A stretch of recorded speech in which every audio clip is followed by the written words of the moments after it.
Let's have a quick chat about some self-care for authors. It's been on my mind lately because, frankly, it's getting that time of year where I got a lot of project going. I'm kind of stressed, so this is a reminder for me as much as anything else. And the reason it's important is because the whole burnout thing is real. And if we're not taking care of ourselves while we're doing, everything becomes overwhelming and much more difficult. By talking about and understanding our physical and mental health practices, it becomes much easier to sustain our creativity. There's a bunch of different tricks that I've used, and then just to vary things up, I went and checked and did some research about what some other people think, and there's pretty darn good ideas that I'm missing. I probably need to start including myself. I'm also going to reference two books that are pretty darn spot on. Probably the first and most common thing that I'll do is physical health. I go out and train the Jiu-Jitsu stuff 4 or 5 times a week typically, and that's an hour plus of you've got nothing else on your mind but not get choked out. While it doesn't necessarily sustain creativity or make any offers of creativity, it clears the junk out. So the dopamine, the serotonin, the oxytocin, all that kind of good stuff you get from training, it clears out the stress that muddles the rest of your mind. And the stress isn't just a creative process thing where you're getting hung up because you got all the stress and stuff hanging off all the walls inside your head. The stress is actually a physical ailment too. So a third book to mention, 4 Hour Body by Tim Ferriss, has a very excellent chapter on stress and all the detrimental effects of cortisol or whatever the hell it's called. Basically, it physically breaks down your immune system. So people who have stress all the time, they're going to be getting sick. And when you have stressful times, it's going to tank your immune system. Your immune system tanks, you're going to get all kinds of health problems like the flus and the colds and the big ugly C words and stuff like that. It's very important to reduce your stress. And then the other part of the physical practices that are important is sleep and nutrition. The other day I slept horribly because I stayed up too late and I didn't sleep. I was up until 1:30 doing editing and my alarm went off at 5, and I was not a happy camper when I woke up this morning. That sort of set me off a couple degrees off of where I should have been. Nutrition, in the same vein, if you're not getting your proper fuel for the body's not going to respond and function properly. And then we're also going to need the ergonomics and breaks. So like periodically you have to stand up. The most ruthless and effective method that I have come across is setting a 45-minute timer and then requiring a 15-minute break where you get up and physically do something else. That drastically increases the effectiveness of what I was doing while improving the quality of what I was outputting. Specifically, I use that method in the 6 Sigma Black Belt training, which is like 180 hours of hardcore statistical analysis and stuff like that. The second element that I don't really do too well is the social and environmental boosts to boost our self-care as a writer. Social connections and meeting people, getting out, doing things, and the activities to de-stress is important because we are communal social animals. We can't be cloistered away inside of our office 24/7. We'll go insane. The caveat to that is that you have to find the right group to be with. It's probably best if while you are out, you're associating people who are not doing the same thing you're doing, because it's very easy to degenerate. For me, my primary social interaction is the family side and then the jiu-jitsu side. When in the past I have entered writing groups, it has turned into a let's talk and discuss all the shows that we're not participating in. It basically become a bunch of people talking about a bunch of people, and that's not really where we wanted to be.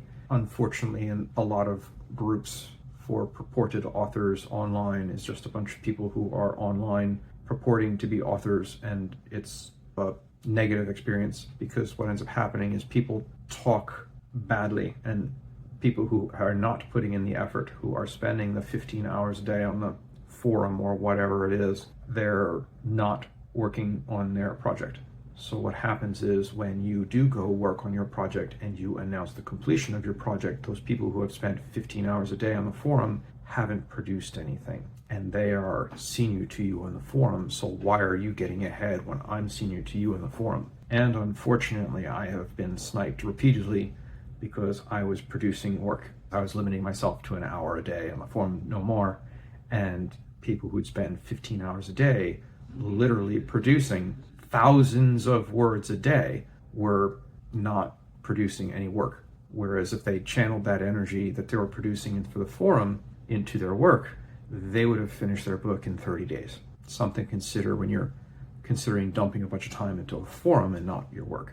The social interaction thing you need to be careful with because there's pitfalls to it. Environmental boosts, you don't want to be sitting inside all the time because you need sunshine. It helps with the immune system, it helps with the body, it makes sure that you're healthy and stuff. 15 minutes of sunshine a day kind of thing. Get out, see the sun, walk around outside, do something outside of the office, change of scenery. It breaks the stress, it connects you to the world so that you're not staring at the blue screen of death all the time. You want to make sure that you're interacting with the world, not just staring at the screen for 15 hours a day and not moving around. It's better for your health and it's going to get you better results. Kind of a holistic burnout prevention ideas. Hobbies and distractions. Again, I'm not so good with the hobbies piece. I've basically got the one hobby that I really focus on. Expand the taking your mind off of what you're doing. Change gears. Get yourself that mental reset. Reading for pleasure is another kind of obvious one. Typically when I'm reading, it's either my own stuff or it's an audiobook. So that's a little bit of a different case there. Consuming books and media can backfill the creative piece because they'll give you pieces and parts of, oh, that's a great idea for that solution. Why would I have my superhero character being suffered in a princess carry because they're injured? Why would I want to explain it that way? It's kind of goofy and campy, but it's something to think about for your own stories. Varied self-care checklist. This is not something I do, but it came up and it was a need, so I included it. And it might work for somebody else. Our customizable lists with like meditation and art therapy. There's thousands of them that have been shared. So you can go and find your meditation tantras or whatever the heck they're called. Your art therapy, you can go out and do different little projects and stuff. You can find lots of ideas for that elsewhere. The whole mindfulness thing hits two of the books that I was talking about, the Tim Ferriss being the first for the stress piece. And then the mindfulness, specifically a book called Getting Things Done by David Allen, I think it's called. I've got another post, I'll link it on the blog post, but it's a fantastic book. Basically, the visualization that keeps popping in mind is that your mind is a bowl of spaghetti and it's all twisted, tangling, knotted stuff stuck together.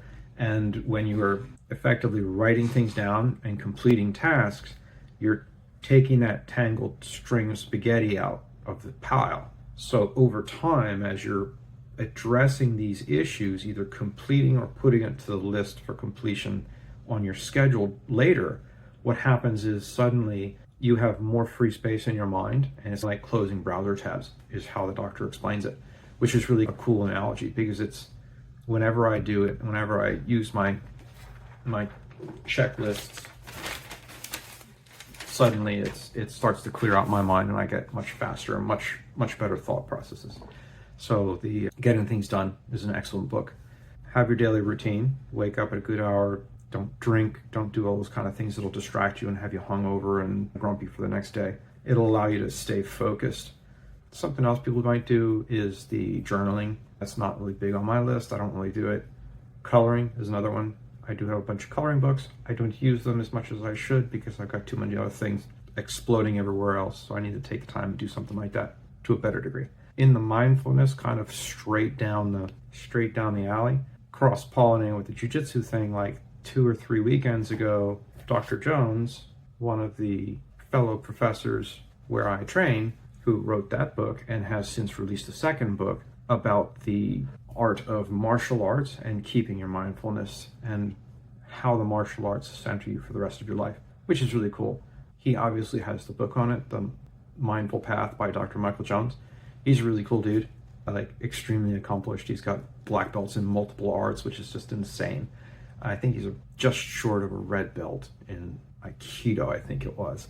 But he's a really high-level competitor, and he's 70-something years old, and he just goes and slaughters people. The man is made of something else. He's got some really good ideas to keep yourself centered and on the mindful path, per the name of the book. Finally, when you're in your mindfulness thing, one of the best things you can do is the celebrating your wins. It might sound silly to reward yourself for finishing a small task, but what you're doing is you're effectively creating the gamification of things.